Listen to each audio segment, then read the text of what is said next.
मीरा भाईंदर येथे रस्त्याची कामं होत नव्हती। ती कामे होण्यासाठी मुख्यमंत्र्यांची भेट घेतली। महापालिका अधिकाऱ्यांना संपर्क साधून काम करण्याचे आदेश दिले आहेत।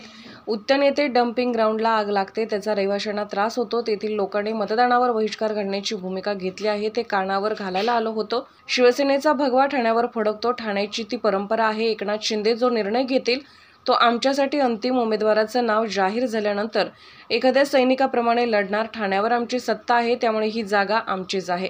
सर्वेमध्ये येते ते प्रत्यक्षात उतरत नाही। भूमिका बदलण्यासाठी सर्वे असतो। सर्वेवर विश्वास ठेवला तर कार्यकर्ता कशाला हवा।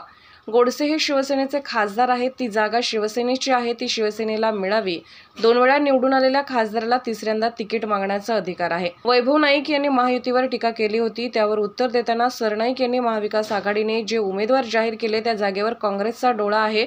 आधी महाविकास आघाडीमध्ये काय सुरू आहे ते पाहावे, त्यानंतर महायुतीमध्ये काय होतं ते पाहावे। त्यांच्या पक्षामध्ये काय झालंय आणि काय चाललंय हे त्यांनी विचार करावं।